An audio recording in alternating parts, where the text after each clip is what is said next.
Good afternoon. Welcome to Holy Family's Baccalaureate Degree Commencement Ceremony, the 55th.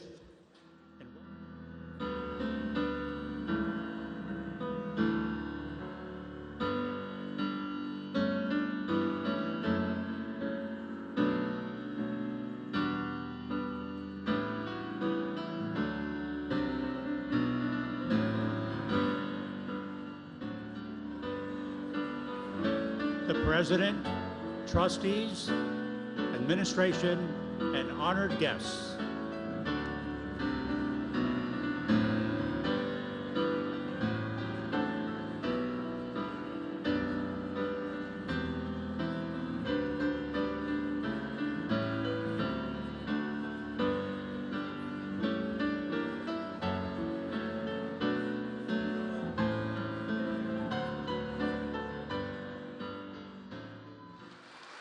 Mr. President, members of the board, faculty, staff, students who will soon, so very soon, be proud graduates, and family and friends who have joined you today to celebrate your graduation. Good afternoon. As Sister mentioned, my name is Bob Wetzel. I'm a member of the Institutional Advancement Team here at Holy Family, and it's my honor and privilege to introduce Mr. Robb Armstrong. In July of 1995, when many of you soon-to-be graduates were just getting ready to begin the first grade, I made a trip to Williamsport, Pennsylvania, in the north-central part of the state. I went to Williamsport to volunteer at Pennsylvania Free Enterprise Week, a business education program for high school students. One of the program's volunteer speakers was Robb Armstrong. Now, in those days, Robb was still living in this area, not so very far from where he grew up, which was in West Philadelphia. Robb made the 4-hour drive to Williamsport 4 times that summer, just as he had the prior summer and just as he did the next summer. Robb now lives in Los Angeles. He still makes all those trips to Williamsport. Quite a commute, and for no pay. Before meeting Robb and hearing him speak that first time, all I knew was that he was a syndicated cartoonist. I knew his comic strip, Jumpstart, which many of you read in the Inquirer. I knew Joe the Cop and Marcy the Nurse and their kids and friends, and I enjoyed what they had to say about our crazy world. Some of you may also know Some of you may also know Robb from his cartoons in The New Yorker, or as an actor, if you have younger children, on Nickelodeon. It's the talented artist, that Robb Armstrong that most people know. But there's another Robb, the other Robb, the one I first heard speak so many years ago at Pennsylvania Free Enterprise Week, who has been speaking to hundreds of teenagers at each session of PFEW every year, and to thousands of other young people in dozens of schools, churches, community centers, and libraries, each year, every year, for more than 20 years. He speaks from experience. He speaks from the heart, and he speaks about dreams, adversity, hard work, and staying on the high road. I've now heard Robb speak many times, and he always gives his audience 2 great gifts. The gifts of encouragement and hope. Encouragement that we can all use from time to time, and hope that we all absolutely need. That's what the other Robb Armstrong, the one most folks don't know, has always found time to share, to give to young people who so often seem to need it the most. For nearly 60 years, Holy Family faculty and staff, seeking direction and inspiration from the life and teaching of Jesus, have worked to prepare students for lives of professional accomplishment and service to others. As a university community, we hold those who succeed and serve in the highest regard. So today, Robb, we congratulate you for your many achievements as an artist and for your decades of devotion to young people. Congratulations. Ladies and gentlemen, it is with much pride and admiration that I present Robin Troy Armstrong for the degree of Doctor of Humane Letters, honoris causa.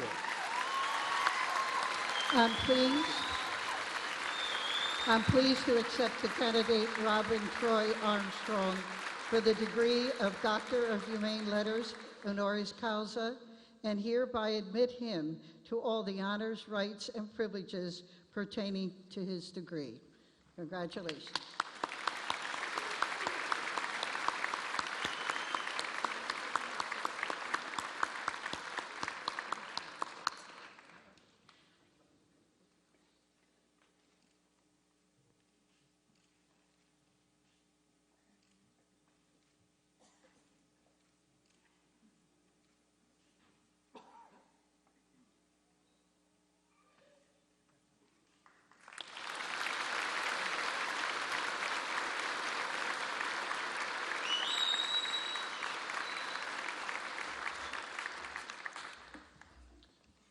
Thank you, President Sister Francesca. Thank you, Bob Wetzel.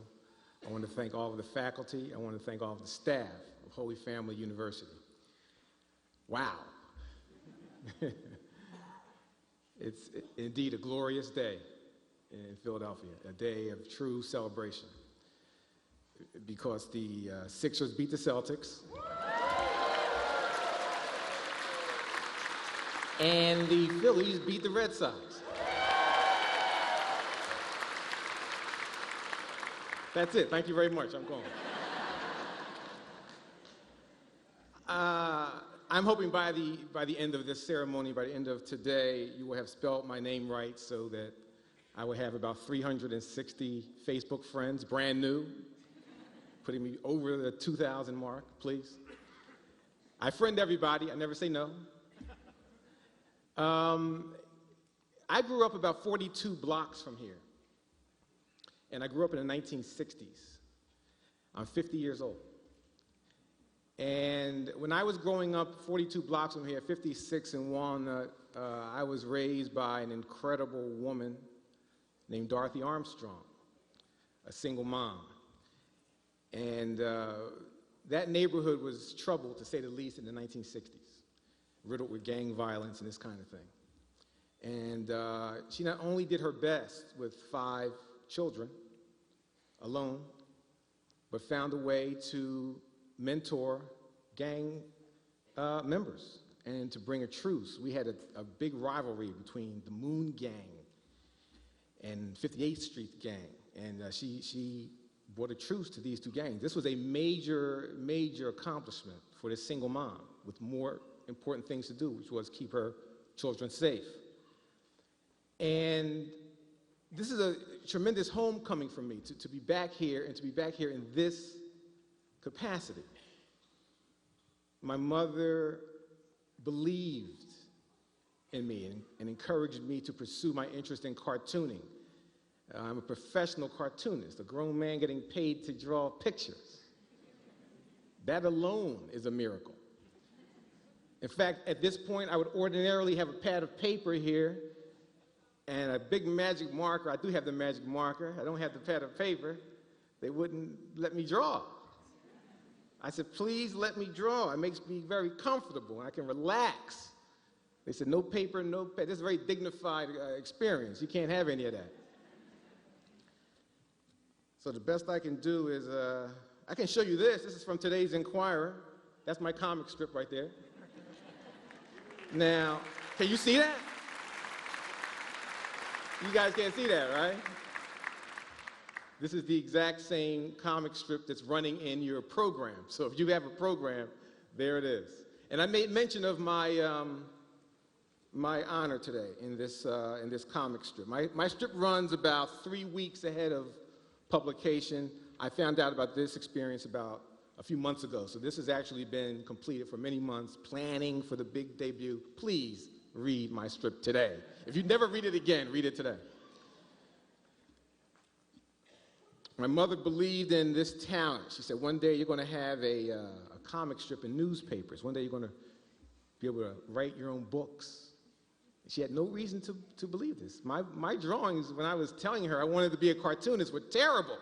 I was 3 years old. I was 4 years old. These were terrible drawings. She believed in me. She always encouraged me to never quit no matter what. Now, our family experienced great triumphs when I think about a single mom raising us. A very wonderful childhood. But in 1968, my brother, my oldest brother, who I looked up to, was killed here in Philadelphia. He was killed at 56 and Market Street. He was caught in the doors of the Market Frankfurt L, an L that ironically goes right to the front door of this university. And at the age of 13, I experienced death, like such a gruesome death, such permanence. And it changed me. Obviously, death, particularly of a loved one, changes all of us. And it changed my mother and made her more determined than ever to get me out of that neighborhood so close to the Market Frankfurt L. And she got me into private school, and I went to a private school called Shipley. Shipley embraced me. I have some of my Shipley friends here right now. I was told, I was admonished by all of the people who I want to mention so badly today not to spend this time thanking them. But truthfully, for me to receive an honor, you are acknowledging their impact on my life. I won't mention their names because they threatened to do bodily harm to me. I'll just look their way, and I'll nod like that and like that. David Brown is here. I had to mention that dude. And I look toward my wife, and my family is here. And this is my holy family. These people, they're my real holy family, a family that God put around me, slowly but surely building around me, not just a buffer against harm, but a support system, truly a cheerleading squad who just motivated me toward what seemed even to them to be a very strange dream. You want to be a cartoonist, they would say. You want to be in a newspaper like Beetle Bailey? Is that what you're saying? Like Doonesbury and all that. That's what you're talking about? That's crazy. My closest friends and family thought it was crazy, but they said, don't quit. If anybody can do that, you can do that. And I just want to tell you that my passion was born right here in Philadelphia. I live in Los Angeles now, but wow, coming back here and seeing all of you, my passion was born here. And through divine intervention, my passion became a reality. And I promise not to keep you long, but this was not meant just for me to enjoy. And you will all experience success as well. And success is not just for you to enjoy, success is for you to have and for you to pass along to someone who needs you in their life the meaning of success and the meaning of purpose in your life. And I found this out when I began speaking publicly. Around the time that I met Bob Wetzel, I came across a young lady. I had given a talk at that program he mentioned.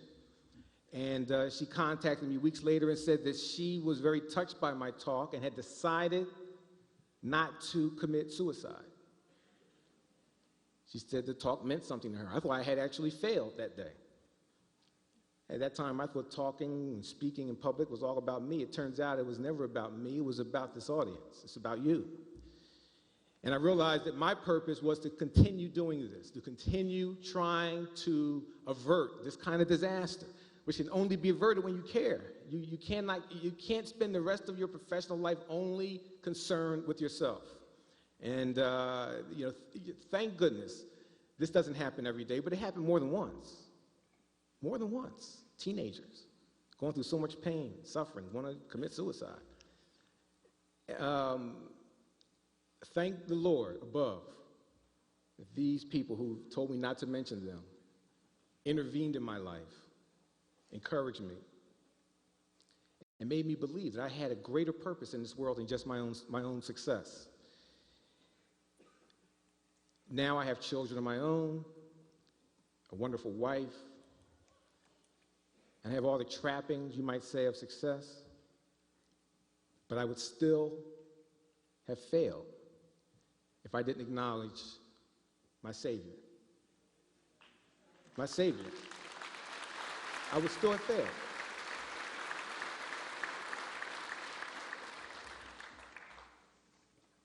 I want you to be very, very, I don't want to use the word proud, because we must remain humble, but very vocal about the degree that where you earn this Holy Family degree, because you will also be called upon to become a holy family around someone who needs you. God bless you all. Thank you.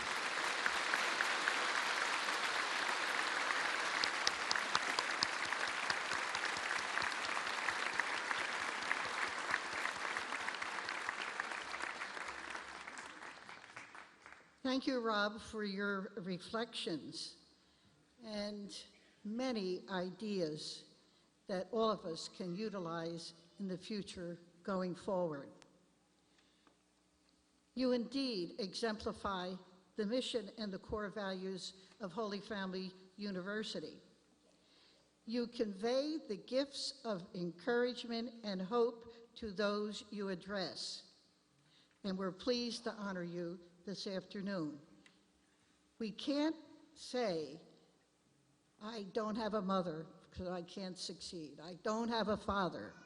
I don't this. I've been in prison. I've been so forth and so on. There are many people who can give us wonderful examples. And I think really the basis for you is to remember the mission and core values of Holy Family University based on our religion. So take this good example. This was not rehearsed. I didn't send them a letter and say, hey, Rob, you better say this or else. So think about the words that came from his heart.